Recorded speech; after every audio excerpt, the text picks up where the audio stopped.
Hello and welcome to Strategic Energy Group's Building Operator Smart Series. Is censored calibration costing you money? We can help with this video. And for additional energy reducing tips in your buildings, please subscribe to our YouTube channel by clicking on the subscribe button. This video will cover number 4, sensor error, which is the last in our series of the 4 common savings opportunities that we frequently find in buildings today. And my name is Steve Hathaway. I'm an energy coach with Strategic Energy Group, and I'll be presenting today's video. Today we'll be covering sensor error, and particularly in how it relates to HVAC and control systems. We'll also discuss the importance of identifying as well as keeping the critical sensors calibrated. As an example, looking at the picture, notice how these two temperature sensing instruments are displaying different values. Even though they'd been sitting on my desk all day, there's 2.5 degree difference between them. Their inaccuracies could lead to misinformation and poor control of equipment. It's very much the same for the critical control sensors in your building's HVAC and control systems. Without accurate indicators, the devices that control your system cannot be counted on to maintain a comfortable building as well as efficient operations. Modern buildings can have hundreds or even thousands of sensors used to control the systems. Do they all need to be kept tightly calibrated? Certainly not. Some are used only for visual reference purposes, but other sensors are critically important to the proper and efficient operation of the building and its systems. But what sensors are critical to the operation of your building?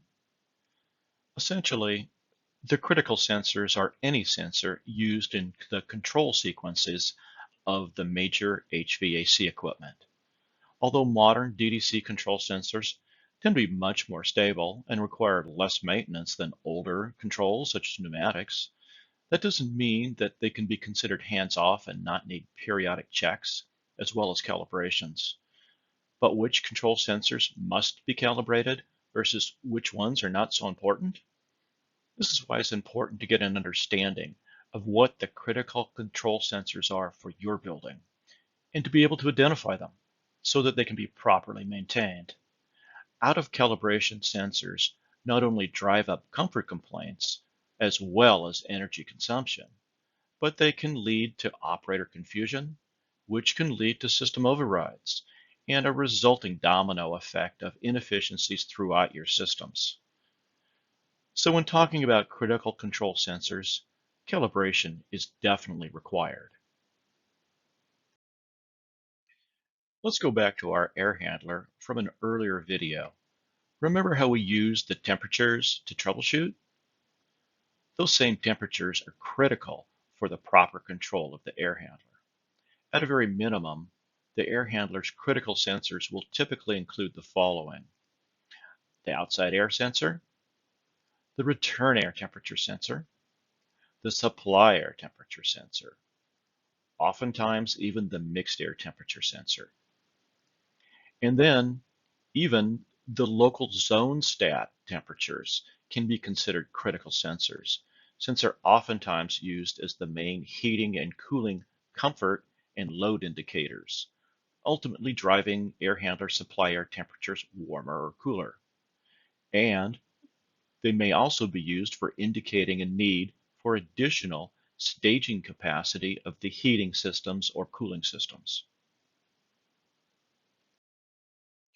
For most HVAC systems, the outdoor air sensor might be the most important sensor. In standalone rooftop units and standalone air handlers, it controls the operation of each unit's economizer dampers for free cooling, as well as heating and mechanical cooling lockouts. Then, in larger building automation systems, a single main outside air temperature sensor is often shared globally throughout the control system and used to control numerous energy management strategies, such as air handler supply air temperature reset, economizer lockout, optimal start, and night purge, as well as boiler systems lockout and heating hot water temperature resets. and chiller system lockouts and chiller water temperature resets, to name just a few. And only a couple degrees of error can have a big impact on operations. As a result, the location of the global outside air sensor is very critical. It's usually best located on the north side of the building with as much shading from direct sunlight as possible, as well as kept away from any heat sources that might radiate, such as from a hot roof. If it reached just a few degrees too high, it can lock out free cooling and start mechanical cooling long before it's necessary, needlessly driving up cooling costs. As I mentioned previously, the supply air temperature sensors for the air handler should be considered a critical sensor since they're used to control the conditioned air that's distributed out into the building, ultimately affecting occupant comfort levels. In addition, the supply air temperature sensor functions as a master input for controlling the following strategies that help maintain an air handler's overall efficiency. These include the economizer damper control, which is used for free cooling, the heating coil control, the chilled water coil control, or the DX cooling staging control, as well as supply air temperature reset, which is used to minimize reheat energy consumption. Each of these must be properly controlled to prevent the potential for simultaneous heating and cooling. Then in general, all critical sensors should be kept calibrated to within a tolerance of 2 degrees. And now a few more critical sensors to consider.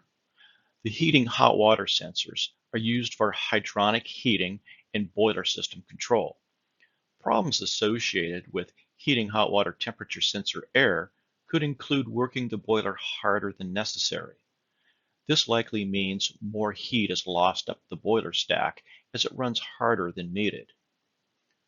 Also, if a heating hot water sensor is reading too high, it could possibly allow too cool of return water to enter the boiler. This could lead to condensation and corrosion issues in the burner and exhaust stacks of conventional combustion boilers, possibly even rotting them out prematurely. And then conversely, for newer style condensing boilers, it's important that the return water temperature be kept as low as possible when entering the boiler in order to maintain their high efficiency levels. A hot water sensor that reads too low could keep the return water too warm and prevent a condensing boiler from ever operating in the condensing mode, thus never reaching its high efficiency potential. Then there's the chilled water sensors used for chiller system control. If chilled water sensors are reading inaccurately, they could cause major cooling equipment to possibly cycle on and off prematurely. This can be especially costly if large chillers begin to cycle on and off excessively. Not only can this be hard on the equipment, but if it causes multiple chillers to sequence on too quickly, it could potentially drive up expensive electrical kW demand charges for the building. Then for variable volume systems, such as VAV fan systems, the pressure transducers are critical. The supply duct static pressure sensors are used to control the fan speed and the CFM of the air handlers. Too much duct pressure can be needlessly energy intensive, as well as causing excessive system noise and possibly even damaging ductwork. In addition, there's also the building static pressure sensors. These are used to control the relief dampers and exhaust fans, which are important for maintaining proper building pressurization. Too much building pressure and exterior doors may stand open and may not shut and lock properly. If the building pressure is allowed to run negative, it can cause cold complaints in the winter as cold air gets drawn in through poor window seals and gaps around the doors. Negative building pressure can also increase the likelihood of moisture penetrating exterior surfaces of the building, causing moisture, mold, and rot damage to the envelope of the building if allowed to persist. Then, for variable flow pumping systems, the water pressure transducers are critical. as they control the amount of water flow and speed of the motors driving the pumps. Too much pressure is needlessly energy intensive, and too little pressure may cause insufficient flow of chilled water or hot water needed to meet the heating and cooling loads out in the building. And if humidity levels are a concern for your facility, there may likely be various sensors monitoring relative humidity or possibly wet bulb, dew point, or perhaps enthalpy levels. These sensors are often used for controlling cooling and dehumidification equipment, economizer damper operations, as well as cooling tower and chiller plant performance. Then in hospitals, with their strict control of humidity levels, these sensors are considered very critical, as they often drive the operation of simultaneous heating and cooling needed to maintain the tight control of humidity levels of their critical spaces. And take note, some of these sensors used for humidity control can be quite sensitive and easily damaged by exposure to water or dust. So it would be important to identify which of these are used for controlling processes and keep them clean and calibrated as well. Next, let's talk just a little bit about the increasingly popular CO2 sensor. These are being used more and more these days in buildings, but we often see them being ignored because people just don't understand how important they can be. As we mentioned in our last video, CO2 sensors are used with a strategy called demand control ventilation, often referred to as DCV. DCV allows you to be more aggressive at reducing the minimum outside air ventilation settings of your HVAC because it will automatically adjust the outside air dampers to bring in more ventilation as needed. In general, when a CO2 sensor's reading rises above the CO2 high limit setting, the air handler's economizer damper control will be overridden, and the outside air damper position will be forced further open to bring in more fresh air as the control system attempts to flush the area with fresh air and lower the CO2 levels of the space. In this example, we have a full meeting room served by an air handler that uses demand control ventilation, and the CO2 sensor is reading almost 1100 parts per million. But with the CO2 high limit set point being 1000 parts per million, what do you think is going to happen? The economizer damper will be forced further open to increase fresh air ventilation as the system works to try and bring the CO2 level down below the high limit. But if that CO2 sensor is inaccurate and reading too high, it will cause needless overventilation. And unless the conditions are just right, the additional fresh air will likely need to be conditioned, driving up either heating or cooling energy consumption and operational costs. So, although demand control ventilation is an important energy saving strategy, you need to remember that as the CO2 sensors drift out of calibration, which they will do, energy consumption can quickly increase. So don't dismiss the importance of keeping your CO2 sensors calibrated too. And if you see a CO2 sensor reading below 400 parts per million, it's quite likely incorrect and an indicator that it's in need of calibration, as scientists haven't measured atmospheric CO2 levels anywhere on Earth below 400 parts per million since 2015. And now for our last few tips of the day. When testing and calibrating critical sensors, it's best to always use the same meter each time, because as these two meters demonstrate, different meters will respond differently to changes in temperature. Rarely will two meters read exactly the same at the same time.